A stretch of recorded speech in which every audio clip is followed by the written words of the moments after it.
समिया चौधरी कत्ल केस से मुतालिक खबर दें आपको। पोस्टमार्टम रिपोर्ट से मौत की वजह मालूम ना हो सकी, सीसीटीवी वीडियो भी हाथ न आई। समिया चौधरी की मौत कैसे हुई, मामला मुआमा बन गया। और चंबा हाउस के जेर हिरासत मुलाजमीन से तफ्तीश में कोई सिरा हाथ नहीं आया अभी तक। तफ्तीश पुलिस के लिए चैलेंज बन गई है। केस पुरस्रार हो गया है, मामला मजीद पेचीदा हो गया है।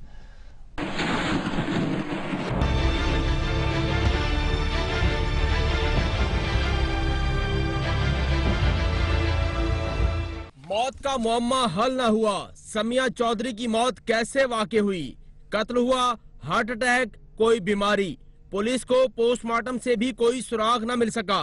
मौत की वजह जानने के लिए अब फोरेंसिक टेस्ट की रिपोर्ट का इंतजार करना होगा। पोस्टमार्टम रिपोर्ट के मुताबिक समिया के जिस्म पर तशद्दुद का भी कोई निशान नहीं था। दूसरी जानिब पुलिस ने लाहौर के चंबा हाउस के 10 मुलाजमीन को हिरासत में लेकर तफ्तीश तो शुरू कर दी है, लेकिन तफ्तीश में अब तक कुछ पेशरफ्त न हो सकी, न ही मुतल्लिका सीसीटीवी वीडियो हाथ लगी है। समिया चौधरी की मैयत गुज़िश्ता रोज लाहौर से इस्लामाबाद पहुंचाई गई। उनकी नमाज जनाजा G84 में अदा की गई, जिसमें कसीर तादाद में मकामी अफराद ने शिरकत की। नमाज जनाजा के बाद समिया चौधरी को मकामी कब्रिस्तान में सुपुर्द खाक कर दिया गया। समिया चौधरी की मौत एक ऐसा मुअम्मा है जिसे हल करना पुलिस के लिए चैलेंज बन गया है। अगर ये कत्ल है तो कैसे हुआ, तबाही मौत है तो किस वजह से। समिया चौधरी मुस्लिम लीग की कारकुन थी। चंबा हाउस में भी उसे रुकने कौमी असेंबली चौधरी अशरफ के रेफरेंस से कमरा मिला था। लाहौर के चंबा हाउस में समिया चौधरी की मौत का मुआमा, पुलिस ने तफ्तीश का दायरा बढ़ा दिया।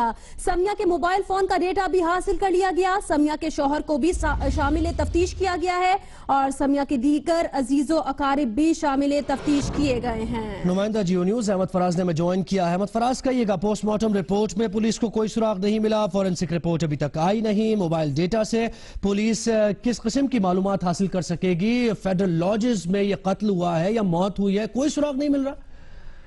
जी बिल्कुल जी, अभी तक कोई सुराग नहीं मिला और कहा यह जा रहा है कि ये जब खातून, जो मुस्लिम लीग की खातून थी समिया, इनके पोस्टमार्टम तो हो गया है, लेकिन डॉक्टर, जिस लेडी डॉक्टर ने उनका पोस्टमार्टम किया है, उसका ये कहना है कि उनके जिस्म पे कोई बज़ाहिर जो है वो निशान नहीं है, ना कोई तशद्दुद का निशान है, ना ही किसी तेज धार आले का निशान है और ना ही कोई ऐसा निशान है कि जिससे ये पता चल सके कि इनको आतिशी असलहा इस्तेमाल किया गया है। तो इस हवाले से पुलिस ने फिर उसके स्टमक की जो रिपोर्ट थी, डॉक्टर ने वो स्टमक की रिपोर्ट थी वो अब फोरेंसिक जो लैब है वहां भिजवा दी है और मुमकिन है उसकी रिपोर्ट आने के बाद ही ये पता चल सकेगा कि इनकी मौत कैसे वाक़ई हुई।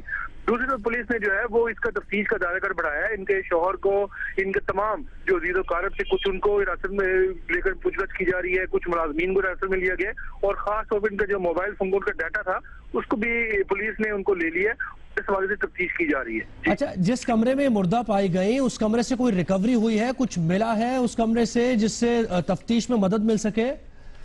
जी बिल्कुल जी, उस कमरे से तो इस खातून का पर्स था, बैग था जिसमें कुछ नकदी थी और कुछ कागजात थे। इसके अलावा वहां से एक गिलास की बोतल थी, वो भी जो है वो पुलिस ने अपने कब्जे में लिया, लेकिन ऐसी कोई चीज नहीं मिली कि जिससे ये कहा जा सके कोई वहां से कोई जहर मिला है या ऐसी कोई बोतल मिली है या कोई मेडिसिन मिली है।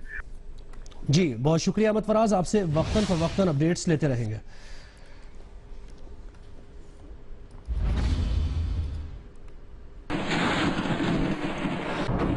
कराची से खबर दें आपको, स्ट्रीट क्राइम्स की वारदातों में